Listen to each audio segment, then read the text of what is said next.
I can see you started. Perfect. Okay. How's everybody doing? This is Mark Sams and Malachi Kelly from CCH Property Management. So CCH Property Management and also the co-founders of Property Sourcing Secrets. So today we've got a really exciting call for you guys.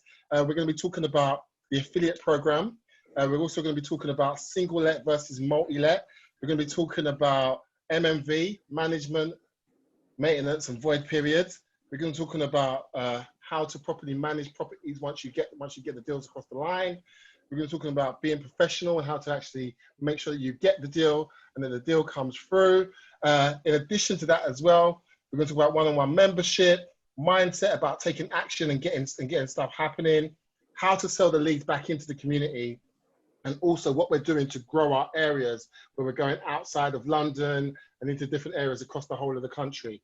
So let's start by talking about the affiliate program, because this is a big news. Like Malachi, he set all of this up over the last week and so. So Malachi, you do your thing and tell everybody about the affiliate program. No problem. Thanks, Mark. So I've been working behind the scenes, setting up the affiliate program so that you guys can potentially make a commission from telling people about this fantastic service. Now we know that we've got something great here. We're seeing our deal makers go out and speak to our landlords and homeowners and start bringing back fantastic deals. So wouldn't it be great if you could earn even without doing the deals? So that's why we've put together this affiliate program where you can tell your friends, share on social, Facebook, Instagram, and if one of your people sign up, then you will get 20% of the revenue month in, month on for life until that person cancels. So it's a great affiliate program to get on. You can earn some really good revenue just by telling people about this fantastic service. And as you've already started using the service, you know how good the service really is. I mean, that's all it for now on the affiliate program. But at the end of this webinar, we will drop the link so that you can join the affiliate program. Cool. So make sure you stay to the end of the webinar so you can get the information on how to get access to the affiliate program. Like, thank you for telling everybody about that, Malachi. Like, at the end of the day, this is a game changer because this is giving you the ability to start to speak into your networks and really like drive, like get the word out about something that you know is a great service and stuff like that. So and obviously make revenue while you're doing it as well, make profits while you're doing it. So that's great. So true. What I want to do now, I want to talk about single let versus multi-let. Is it possible to get the brochure up while I do this? Let me see if I can do that. Yeah, talking now, I'll try and get it out. So talking to new members and people that are coming in, one of the things that I noticed is that there's this confusion about our terminology when we use single let and multi-let. And what I wanted to do, I just wanted to just explain it in a bit more detail so that there will no longer be any confusion. So the key thing is that when you look on the brochures and you look on the information about a deal and you see single let gross rent and I started. Okay, cool. So yeah, when you're looking at the brochure and you see single let gross profit. Sorry, what am I talking about? Let's do this properly. So when you look at the brochure and you see gross rent for single let and gross profit for single let, gross rent for multi-let and gross profit for multi-let. Basically, first of all, the first thing I want to take out of your minds, this has nothing to do with the landlord. What this has to do with is what we've gone and done is we've taken the postcode of the landlord's property and we've looked at 3 to 5 comparable properties in as close to that postcode as possible. So we've gone and looked at 3 to 5 comparable properties close to that property, and then we've averaged out what the rent is for that area. Now we've done that when it's a single let, we've done that for, and that's just a property where it's just one family in the property and it's not individual rooms being rented out. single let. We've done that for that property. So you've got the rent for that property as a single let rent, and that's what it is. So it's just for you to know what that is. And then when we're talking about the single let profit, what we've done is we've done something which is called MMV, which is management, maintenance, and void periods, yeah, which I'm going to explain in a minute, yeah. But basically, it's a calculation based off of the gross rent of the single let property rent. So the same thing again for multi-let.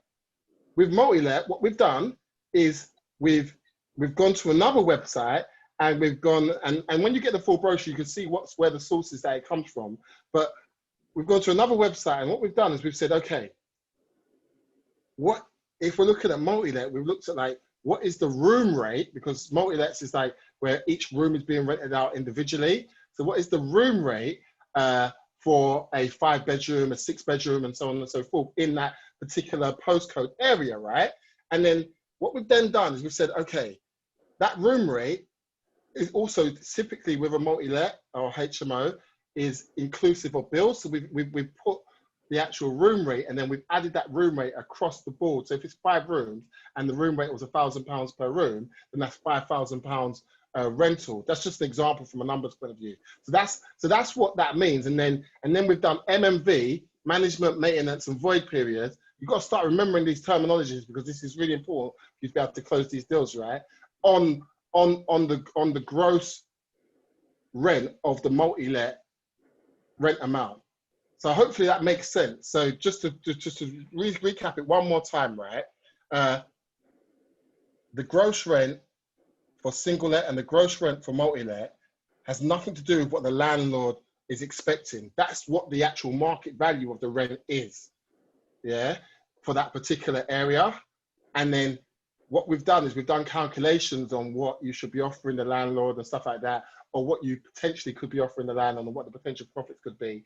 But that's up to you to negotiate that deal for them. But we've given you examples of what you can do. Okay, so hopefully that clears that up, yeah? And we'll go into that in more detail on other calls as well. So single let and multi-let, yeah? The information on the brochure is there for you to be able to do your due diligence, okay? So it's about your due diligence, to make sure that you're doing your due diligence from that point of view, okay? So can we go into a brochure and, oh, look at this. I bet, are you going into a brochure already? It's like you're just thinking for me. Amazing.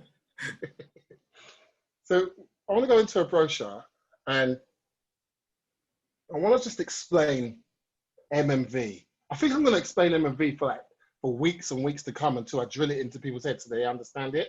So it's really good. So go to like an MMV calculation.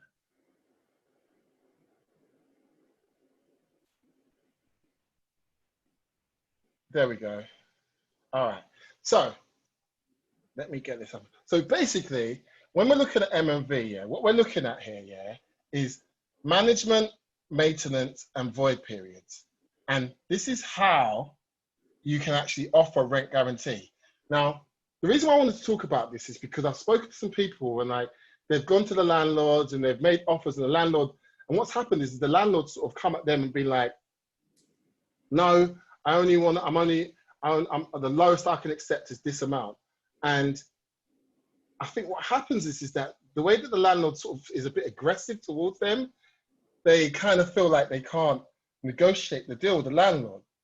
And this is super important, yeah? So the way I'm gonna explain this, I'm gonna use a bit of a story. So when I first heard about MMV, what I did is I heard about it and I thought, hey, that doesn't make sense. Why would I let somebody take almost 30% off of my gross rent? Why would I let that happen? That seems like way too much to have somebody taking over almost 30% off of my rent. Yeah, so why would I do that? But then once it was explained to me, it works out like this, that if you're having your property managed and it's by a decent management company, you're looking at about 10%, and then plus VAT, it works out about 12%. So that's just to have the property managed. So for example, in this example here, the property is £1,395. So to have it managed is 12%, that's £167.40. Okay, so that's the management fee. Yeah, that's the fee that you're going to be charging, or a management company would charge, to basically have, if there's any problems, the tenant would call them and reach out to them. If anything needs to be done in the property, it's the management company that the tenant's going to be going to, and the landlord doesn't have to think about that. And then typically what the management company would do is they would have an agreement with the landlord, say, let's say up to £200, anything up to £200, they can just fix straight away. So, and that would normally just come out of your rent. If you're just doing a straight management with a landlord, that would just normally come out of the rent. And at the statement that the landlord gets would pretty much just say, whatever their rent is minus a new tap and a new bath or carpet replacement or whatever it was that was changed, and it will just be minus that cost to do that and the labor and so on and so forth. That's how management works, right? But then when we're doing rent to rent, what we also offer is up to a certain amount per month in maintenance. So typically what you're looking at here is, obviously you've got the 12% management fee, and then you've got your maintenance fee, which is 10%. Now, this was the bit that really sort of had me. I was like, well, on this one here, 1,395, if you look at what 10% is, 10% is £139 or 50 pence, right? So when you look at that, you say to yourself, well, I don't have that much maintenance every single month. That's not what I have. And what was interesting, I think I might do this on another webinar. Actually, I don't think I'll do it on a webinar. What I'll do is I'll make a video where one of my properties up in Bradford, what I'll do is I'll do a video where I go through all of my statements, yeah, and the property is being managed by a management company, but then whenever there's a maintenance issue, they will just bill it out of my rent for me, yeah, unless it's something big and they have to come and speak to me about it. But typically it's under £200 and they just bill it out of my rent for me, yeah, automatically. Now, I went through my statements over the last 3 years and I added up all the different things that I had made. Now, obviously not every month there was something to do with maintenance, but there were things like there'll be certificates, like safety certificates that I need to get done. There'd be like the lock on the double glazing that would go, like a cupboard door would go, and just different little bits ad hocly would come up that was maintenance. And you kind of, when you look at your statements, you kind of look at it and it's kind of like, oh, whatever, and that's it. You don't really think about it. But when I added up all of the maintenance across the 3 years and looked at how much, what percentage of the annual rent that tapped into, it worked out like 9.8% of my annual rent. And I was like, wow, like you literally looked at it and I was like, wow, that's crazy. And anybody that's got a property and it's being let and managed by somebody at the moment, or even if they do it themselves, go back through all of your statements of stuff that you paid for that property and look at what you paid. And that will tell you like roughly what you're paying from a maintenance standpoint for that property. And typically it is around the 10% mark. So for us to say 10% management is not an unreasonable thing to say. And obviously it's not every single month that is that amount, but like it allows you to be able to properly make it a headache-free situation for that landlord, because you would have a budget every single month to cover anything that happened like that. So that's how you have to explain to the landlord. And you've got to make sure that, because if you just put an offer into the landlord at 30% below market value, of course it's going to get rejected, because they don't understand it. They're going to look at it and be like, what the heck is this? Like, how dare you tell me, like, from a £1,395 rent, you're only going to give me 900 and something pounds. Like, that's ridiculous. I refuse to accept that. That's what I would have been like, first of all. But if you can make the landlord see that this is what they spend anyway, and what you're giving them is what this was classed as like their true net rental income, then that's where you're actually in a position where you can actually negotiate the deal more effectively. Makes sense? So yeah, that's the situation with that. Yeah. So make sure you look at that. And then the last but not least is the void period.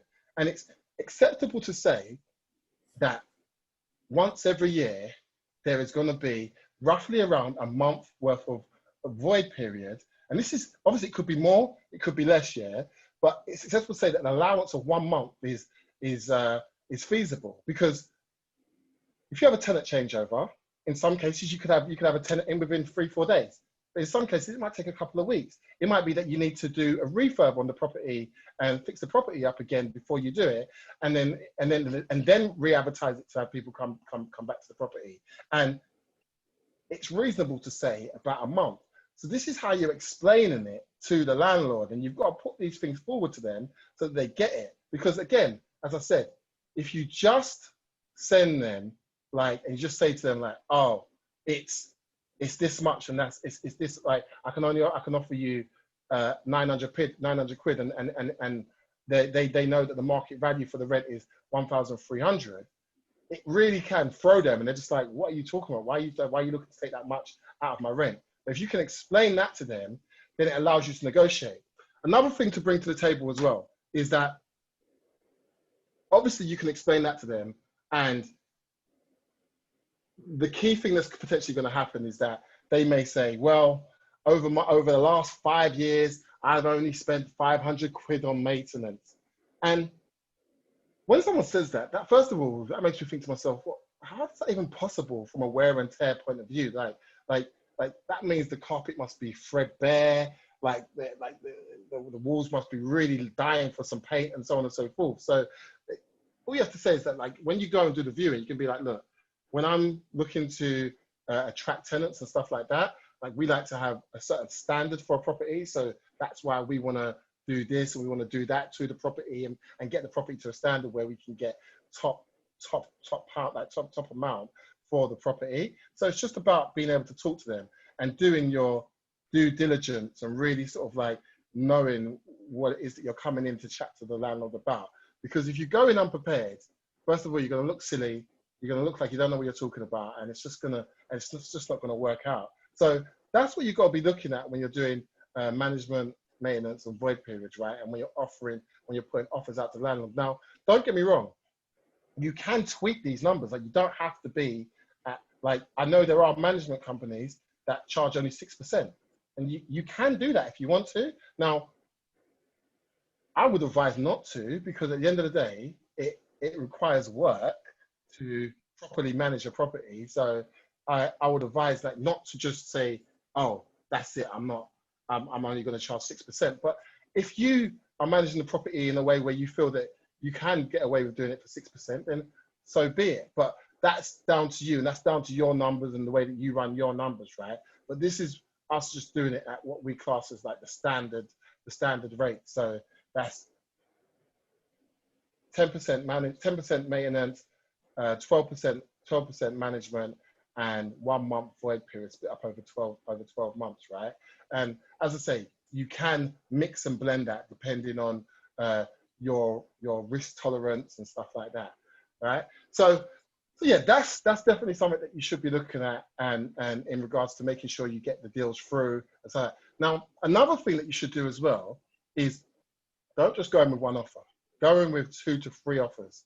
And what I mean by going with 2 to 3 offers is, obviously you come in with the full package: rent guarantee, management, maintenance, void period, the full shebang. And that obviously knocks off around 28%, 30% of the gross rent, right? But then you can also say, or you can just have management at 12%. So we could just manage the property for you, yeah?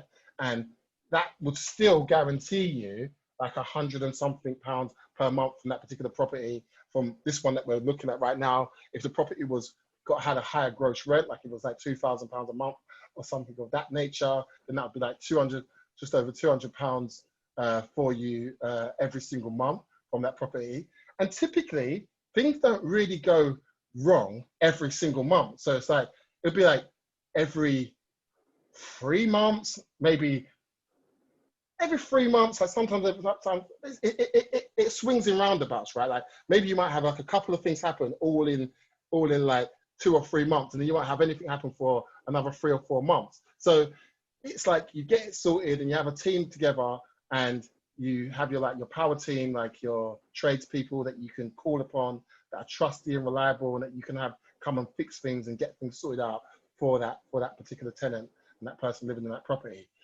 That's interesting, because what that leads into is management. because obviously everybody wants to do rent to rent because it's a very low barrier to entry type of property strategy, because other than the initial like refurb, which could cost like a couple of grand, once you're that's pretty much all it's really going to cost you to get into a rent to rent deal. And if you're lucky, you might not even have to do a refurb, and then you can get into a rent to rent deal with no money down, and then control the property and start getting money out of that property. But one thing that I see a lot of training or just people in general missing is what it actually takes to manage a property and what you should be thinking about. So what we're going to do is, rather than us try to teach you that, and like we're not the specialists at that, what we're going to do is we're going to have some people that we know,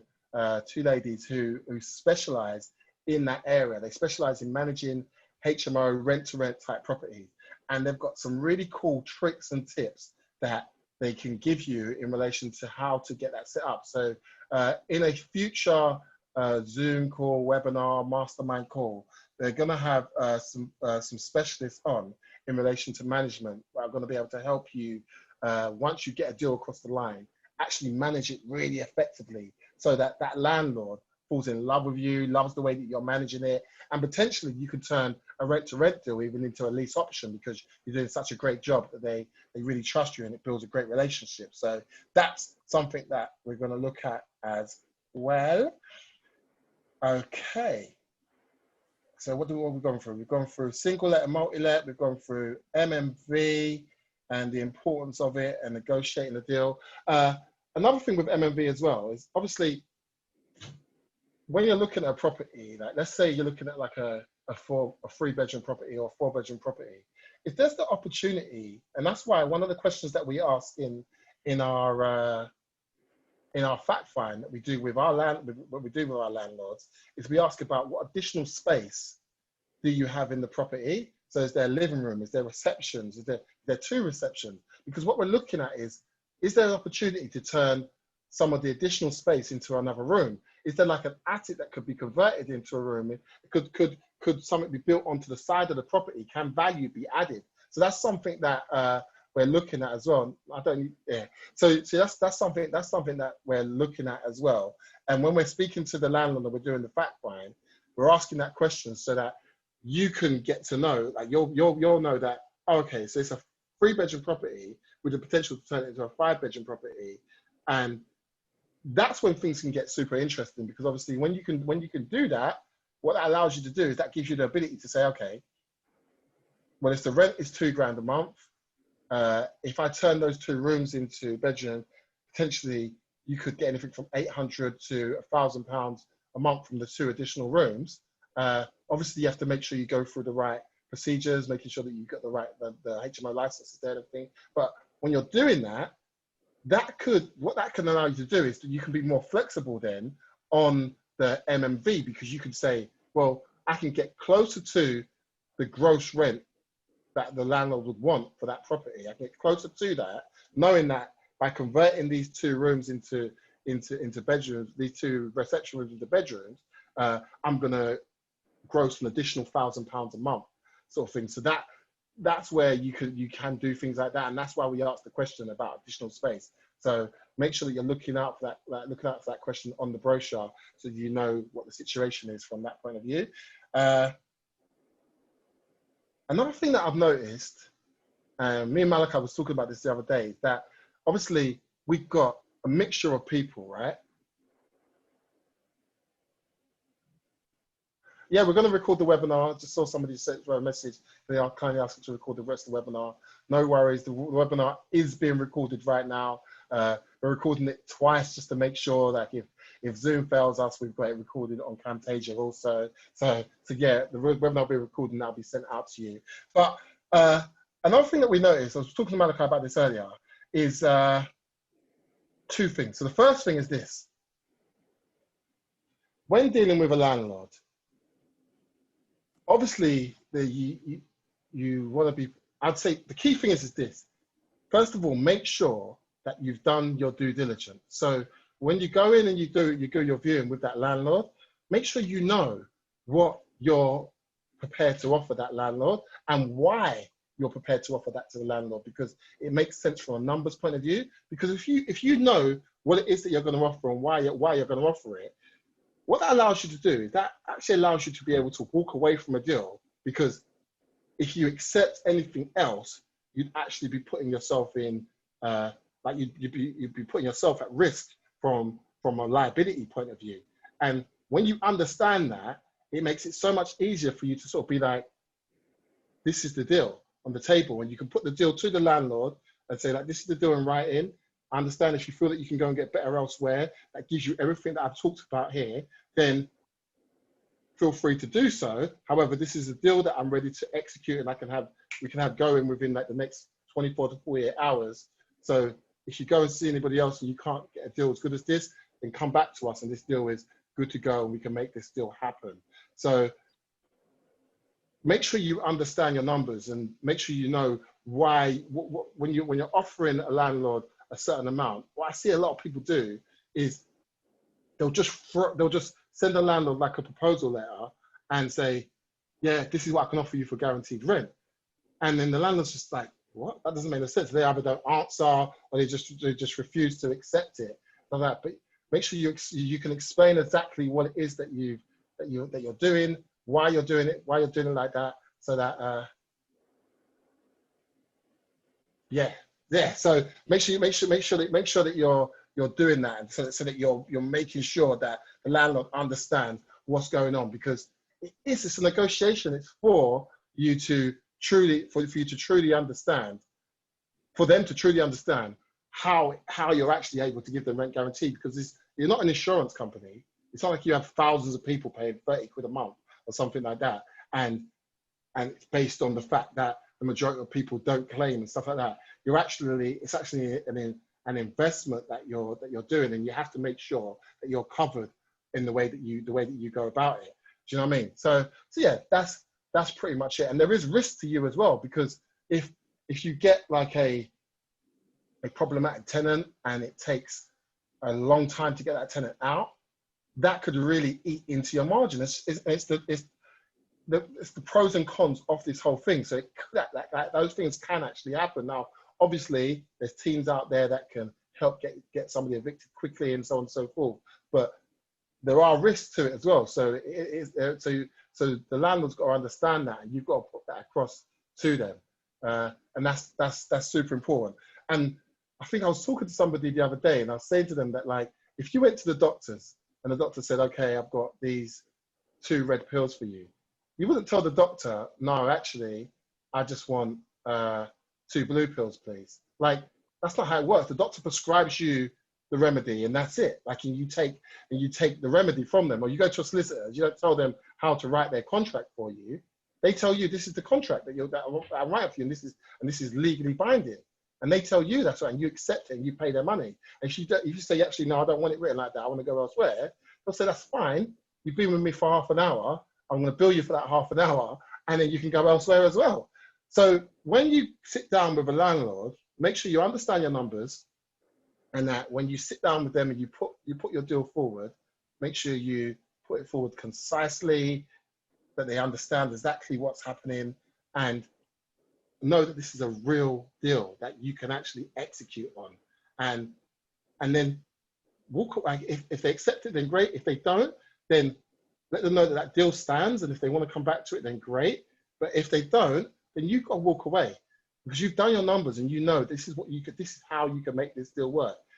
Don't put yourself at risk where your margin is something ridiculous like 50 quid a month or 100 quid a month, and it doesn't make sense. Like, where you're putting, like, if you're offering rent guarantee and maintenance and you're only making 100 quid a month, like, that doesn't make sense. So just make sure that you're not doing anything like that. And I know, obviously, we've got some people on here who are super experienced, and this is basic information for them. But, like, I want to make sure I'm catering to everybody. So yeah, that's that from that point of view. Just make sure that you're professional. You know exactly what it is you're doing and how you're going into it. And that's why we're going to bring in different people to bring in expert advice on different things like the management, different things around negotiation, so that you can really understand how it all works. that also sort of brings me into things like people's experience levels. So we've got some people who are clients who are super experienced and know exactly what they're doing, and they're going out there and they're making stuff happen, right? But we've also got people where they're maybe just starting, they've just come off some training or something like that. They maybe have done a few viewings and they're just getting into it. Now, I think what it is about what we offer is very real from a point of view of that it's not just training, right? It's like once you join us, you can pretty much get on the phone and start booking viewings within the next 24 hours. So you can have viewings booked within the next 24 hours and start putting deals and offers out to landlords very quickly. So it makes it very, very real. And I think people get nervous with that. They want to go back and do their training. They want to watch videos or read books and stuff like that, right? But if you're struggling, don't struggle in silence, first of all. Come and speak with us, because we have mentors and we have different people that can train that we've vetted and we know are very experienced. We do these weekly group calls, yeah. But if you're looking for one-on-one, okay. So yeah, if you're looking for like one-on-one like mentoring where you can speak about your specific business plan and what you're trying to do and what you're trying to achieve, the areas that you want to focus in and stuff like that, then we have mentors that you can work with and that can help you. Obviously there is a cost to that. I want to be transparent about that, but like if you are looking for that, we can recommend that to you. And the difference is that with these mentors, it's not just about sitting you in like a hotel for 4 days and just cramming your head with loads of wow information. It's about actually having you out there doing and learning on the job, getting feedback, potentially in some cases, actually going out with the mentor and seeing them do a viewing and the way that they speak with a landlord and the way that they lay things out. So you really sort of like shadow that person and get a feel for it. Different styles of mentors, it obviously just depends on what it is you want. But if that's something that you're interested in and you want something like that, just let us know, reach out to us. You've got plenty of ways to reach out to us: Messenger, WhatsApp, email, whatever way makes sense for you guys. Just reach out to us and we'll put you in touch with some different people and get you set up. And obviously, the only people that we're going to put you in touch with is people that we truly believe can help you and not just give you information to fill up your mind with education, but actually get you out there getting results from that mentorship. So, which we think is more important. Now that kind of leads into a little bit about mindset and the ability to take action. Now, all right, so basically what I want to do here is, and I might offend people, I don't want to offend people, but like I want to say that one thing I notice a lot is that you've got different categories of people, and you've got your action taker who's just like, Mark, give me leads, and like I'm ready, and they're just making calls every day, they're booking viewings, and they're out there making stuff happen, right? But then you've got the people that are like, they take one or two, they do a few, like they do. There's nothing wrong with doing due diligence, but like doing like a week worth of due diligence, like that's ridiculous. Because when we say these leads are motivated, we're not just saying it to give them that label. It's like the person has reached out to us because they want a solution now. So you taking a week to do all your analysis. By the time you speak to them, like I did say, make sure you know your stuff. But like if you're taking a week or 5 days or however long it is, like, and then you speak to them, the opportunity is already gone. They're working with somebody else from our membership, or they've gone, and worst case, they've gone off and worked with like a letting agent or some other company completely. And so I don't have a problem with people doing their due diligence. Just don't take weeks on doing it. And I see that happen a lot, where people are just taking like over a week just to analyze one deal. Like, phone up, have a conversation, build a bit of rapport with that landlord, book a viewing in, and then between the time, let's say the viewing, whether it's Thursday today, let's say the viewing was Saturday morning, yeah? between now and Saturday morning, go and do all of the research. But that shouldn't be a problem. Get all of the knowledge and insight that you need to be able to go and speak to that landlord and put a deal together.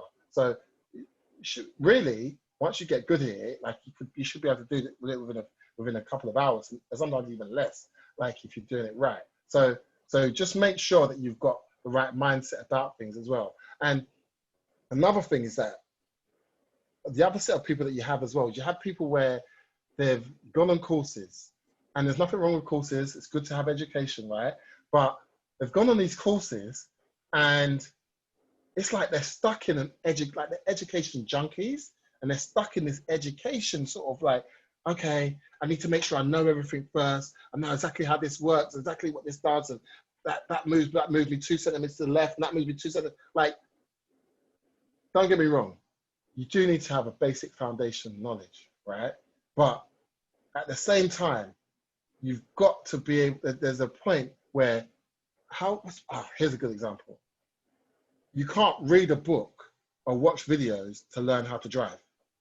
You have to actually get in a car and drive and get amongst traffic and stall, mess up, have people bibbing you, beep, beep, beep, get out of the way, and feel the pressure of people on your back. And like, you have to experience that to get good. And that's why you need to pick up the phone and try to book a viewing and potentially mess up, and then come to one of these calls with your questions and say, I called the landlord and they told me to off. Yeah.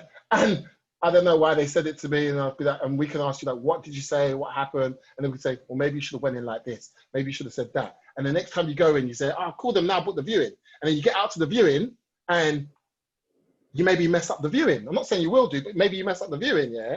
And then you come back and you say, look, this is what I did at the viewing, so on and so forth, and then we'll give you advice. And not just us, like people, other members of the community will give you advice as well on what you should do and the way to approach it. And if you get a mentor, they'll be able to work with you. But like, the best learning is in the actual doing. Similar to driving a car, like you have to consistently go out there, and that's why. I mean, when I was learning to drive, I was doing like 3 lessons a week. And because I wanted to make sure that like this is in my system, like I really get how to do this type of thing. And for me, property space is the same. Like there's only so much you can learn from sitting in a hotel room, watching videos, reading books. Like it's very aspirational, it's very wow, but it's not how. It's very wow, not how. Yeah. And you need the how, you need the implementation. And the only way you're going to get that, the only way you're going to cut your teeth on that is actually getting out there and actually doing things. And there's a mindset piece to it, but that mindset piece comes with taking little actions and steps towards things. So I'm sorry to rant on about this, but like, I would say there's quite a high percentage of people that I speak to that are in that type of mindset where they're sort of like, oh, let me go back and watch my videos, or I want to watch this webinar and learn more about HMOs and rent to rent and buy to let strategies and below market value strategies and how to negotiate and how to set up my website. Like, stop it. Just stop it. Just stop it. Just start getting out there. Start going out there. Make mistakes. Fail forward. Fail forward. You have to. Like, just in business as general, it's like me and Malachi as business owners in general. Like, I remember when we first started out, nothing to do with property, just business in general. The amount of mistakes and things that we did wrong, like where we would set up an ad campaign and we'd set it to all countries, and then like we'd do this while we was at work, and then by the time we got home, it spent like 150 quid, and we was like, oh my gosh. Turn it off, oh my God. And it was just like, what the heck? Like, and now we spend thousands on thousands, and it's a completely different mindset. But if we didn't go through and actually do those things, if we just kept reading about you switch this and you change that and you do this, we would have never. They don't teach you that in the training. They don't teach you the little nuances that just occur when you're out there and you're doing things, because it's the same with, yes, they don't teach you that. So yeah, that's my rant on that over. So hopefully that will help inspire some people to actually get out there, make stuff happen. Plus, if you guys have been watching the emails or if you've spoken to me, you know that our membership is currently at a ridiculously low price of £150 per month, right? Now, you get one deal across the line and that one deal will pay for the whole year at £150 a month, right? So our growth plan is to go up. We're not sure exactly where. We're thinking around the sort of 500, 600 pound mark, but we're not sure. Like, we're not sure exactly where, how high we're going to go. But we know there's value in this because we've seen people doing deals worth so much more than £150 a month, even on the sell your property types of deals, like ridiculous. Like, to the point where sometimes I'm like, should go up a little bit, but I'm keeping with this because I'm keeping in our lane. So, but we are just going to go up. We are going to go up a little bit. So, I believe Friday. Is it Friday, Malachi? Saturday. It's actually Saturday. It's the You're lucky. half point. So on Saturday, the prices will be £200 a month. So anybody that is not yet in, everybody that's in, like, smart move, everybody that's already in. But anybody that's not yet in, like, literally this order page that Malachi's just put into the chat is going to be at £200 on a monthly basis. And then what's that, September, then October, we're going to go up again, probably be at like 250 to 300. And we're just going to sort of go with the flow and see how the increase sort of affects conversions and stuff like that. But it's definitely going to be going up by the end of this week, not before the end of this week, so Saturday. So yeah, so if you're thinking about getting involved, like, get involved. And also, why now is a really good time to get involved as well, because we're still in that sort of like the ground floor stage of what we're doing. So you've got quite a lot of access to, like, myself, Malachi, different people in the team and stuff like that, yeah, where if you need us, like, I can spare like an hour, like twice a week for most people. So, but that's not going to be the case in like 3 months, 6 months time.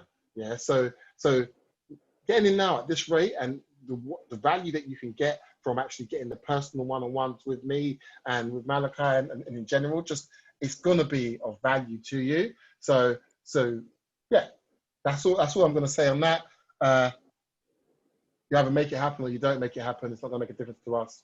We get new business every day anyway, but like, that's what we're doing. We're going up to £200 a month in September. Yeah, so that's happening then. What do I want to talk about? So sell your leads back to the community.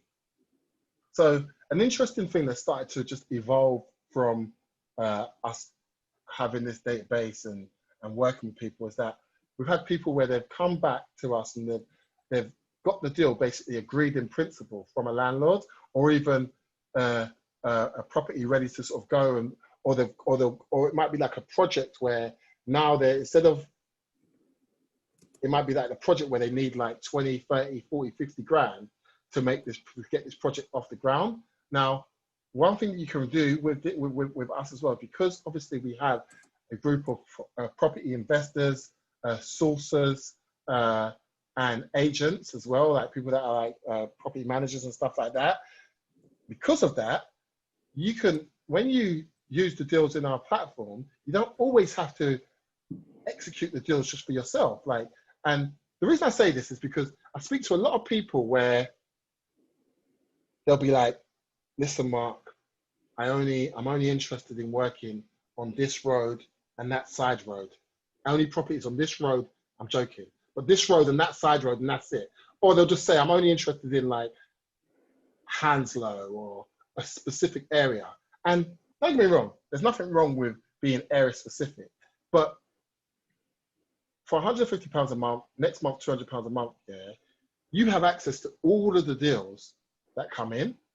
And wouldn't it be a smart thing to, even if you're not gonna manage that deal yourself, to actually go out and speak to different deal opportunity, even just to cut your teeth on the deals, yeah, but to speak to different deal opportunities and put deals together, put offers out to those people and actually put deals together, because you put the deal together and they like you and it works, and you can come and sell that deal back into the community as a deal that's ready to go. If you've got the agreement in principle from the landlord, you can sell that back to the community and have somebody, and when you're selling that back, because it's now fully packaged and agreed in principle, you can sell that from anything from like $1,000 to $5,000, really depending on the specifics around the deal. And we can help you with the pricing of that and putting that together.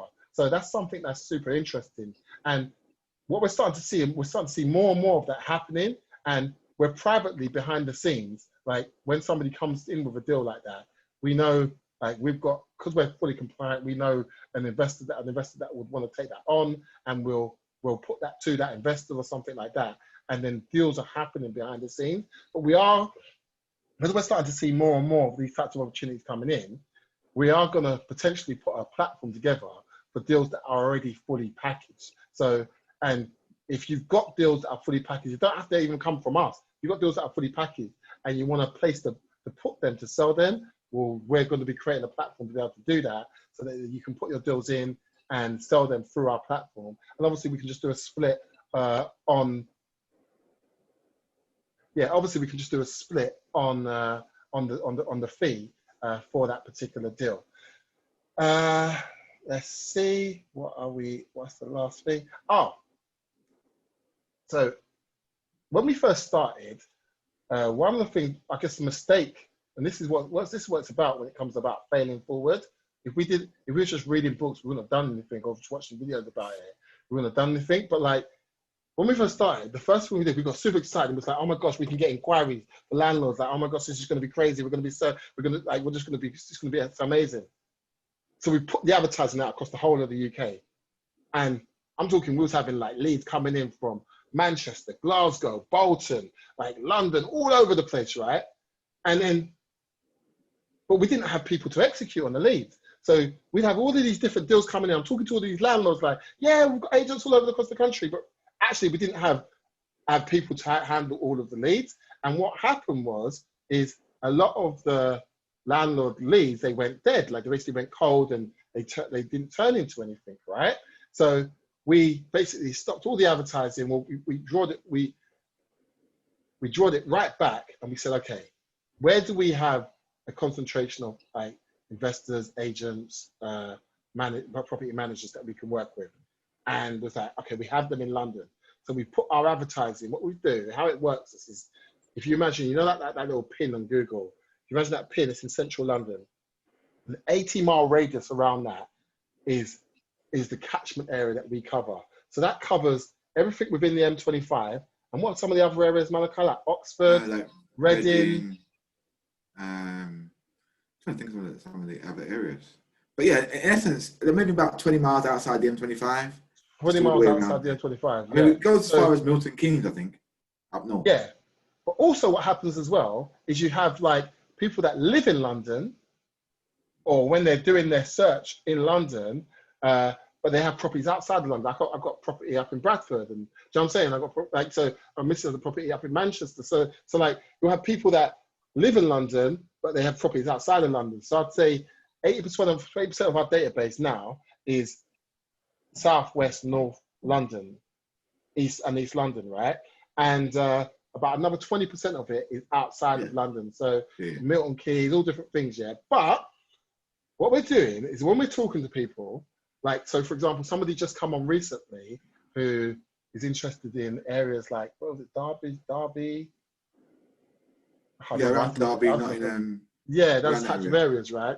And I don't know, she might even be on the call now. But what we said with her is that obviously we're very transparent. We're like, we don't focus in that area specifically. Like randomly, deals might come in that area, but we don't focus in that area specifically.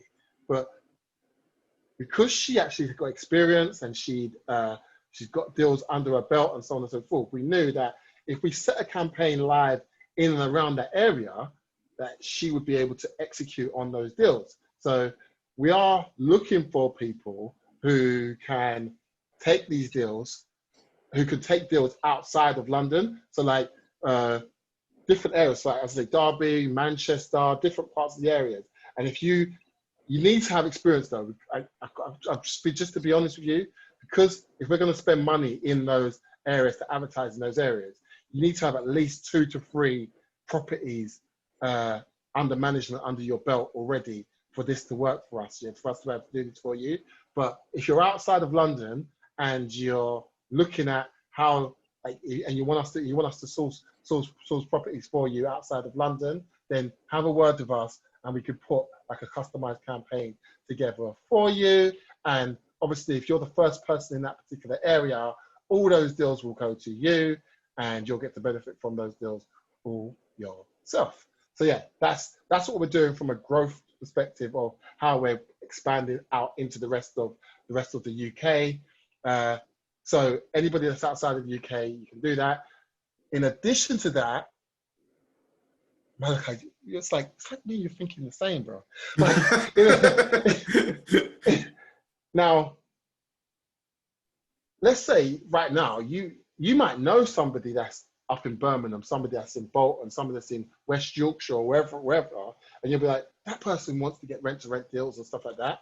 Now, you could, beforehand, you could just recommend our service to people, yeah, and you got nothing for it. Malachi's just put a link in there where you can go and sign up to be an affiliate of our monthly service, right?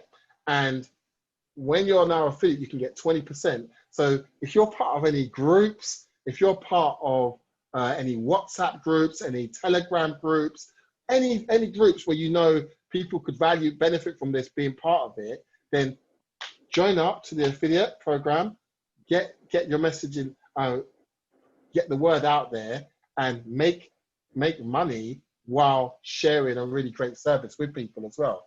Okay, so I think Malachi has just shared that in the chat. Is that correct? Yes, in the chat. Yes, and the link's in the chat.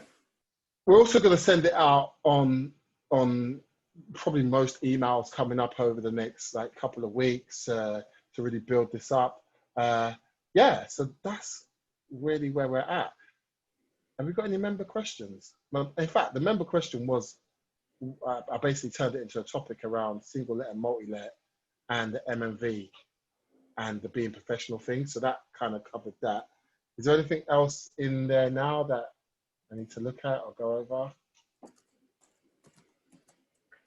No questions yet. Look out there. Any questions? No? Cool. So we're pretty much at the top of the hour. I think we've covered most things. You know what I want to just quickly for the last 7 minutes, if there's no other questions yet, which I think will be quite cool for people to know, is a bit about you, Malachi, from a point of view as, so we do paid advertising to get, okay, sorry, just getting messages coming in. So yeah, we do paid advertising to get these landlord leads, right, and get these sell the property, and we spend a lot of money on this advertising, right? But there's a skill set to that, right? And a lot of people ask, so how do you get your leads? Like, how do you qualify them, and so on and so forth, and what you're doing? Like, without obviously giving away our secret sauce, like, okay, give a bit of a background of your experience and why you're so well placed to be able to do this sort of stuff. Yeah, no worries. So I started off, well, as you know, me and Mark started working together selling what is now called PPC, which is pay per click, which in essence is understanding how to buy traffic and make it convert. And it was our job to sell it over the phone for maybe a good 3 years. And over that time, I built up a skill set where I wanted to learn. And as Mark was saying before on the call, it's like a trial of fire. You put stuff out there, you try different stuff, you set up an AdWords account, you bid on some keywords and try and see if you can get stuff to convert. And we've been doing this for years, but I was doing it as a main job. And obviously I didn't have the skills in the beginning. And I got my first PPC job, which was with a massive company, which is called Party Poker. And my job was to get people to come and play their poker game. And it had a £500,000 a month budget. So I was there, a new PPC manager, managing £500,000 worth of budget, trying to get people to play poker. It was, again, another trial of fire, but over the time of working there, I learned new stuff. I learned how to really target and pinpoint an audience based on what their likes and interests were. From there, I moved to one of the largest agencies in the UK called Jellyfish, and managed clients, again, in the gambling space, because that's where I had my initial experience. So I managed Winner Bingo, Gala Bingo, and also B-Win. So a lot of different sports books and gambling casinos. I then went on to manage a lot of trading accounts and housing market accounts. So my growth in different areas allowed me to understand the market as a whole and how to drive traffic for any type of industry. We are now focusing on the property industry, and it's helping us drive targeted, pinpoint people that are looking for guaranteed rent. When you phone these leads, it's amazing that you speak to them and you ask them, oh, are you looking for guaranteed rent? And the answer is always going to be yes. It's because we have funneled the leads in a certain way that's the only people that come and you see on a database is that they want guaranteed rent. That's what they're looking for. So it makes it much, much easier for you to present your offer.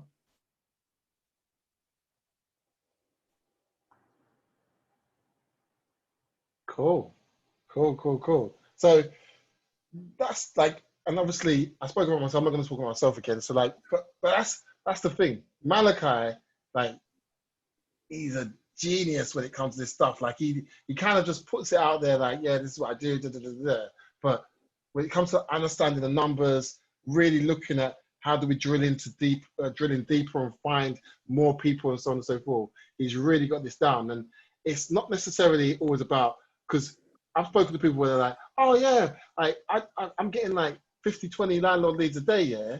I'm like, but when you've spoken to them, how's that gone? And typically, most of them, they were able to speak to them, they weren't real people, the leads were just somebody just filling out a form, but like quality lead, like, and anybody that's already a client, you can hear from the conversations that we have with the landlords in the recordings and so on and so forth, that like it's quality stuff. So yeah, as I say, last chance. Mark, can you briefly explain the service in a nutshell? It's one of the questions that we've had on the chat. Oh, the service in a nutshell. Okay.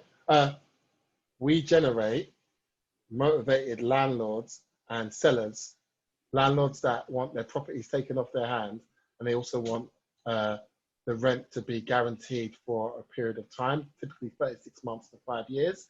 We also generate people that want to sell their house quickly, typically in a distressed situation, and they want to sell their property quickly. So there's opportunities to obviously buy that below market value, but people that want to sell their house, we provide that data. But then what we do is we phone the majority of them, or they phone into us, and we go through an in-depth fact find, asking them a number of questions about their property, their mortgage, maintenance, how many bedrooms, spare rooms, all that type of stuff, so that when you guys start to speak to them, you've got a ton of information to start your conversations off with.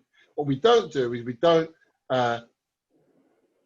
close the negotiation or have agreement in principle already set. But as I said earlier, we're starting to have our members put deals together where they've got agreements in principle, but they don't necessarily want to take the deal on themselves, and they want to sell that back to the audience. So pretty much this is like a look behind the curtain type of thing of where we're going to be offering those types of opportunities very soon as well, where so you'll be able to just talk to landlords that are ready to have a conversation and negotiate deals with them. But you also have another platform where deals are agreed in principle, and then you just got to go down and actually put that deal together. Now, obviously, those deals will be a lot more expensive to actually get part, because they're pretty much ready to go.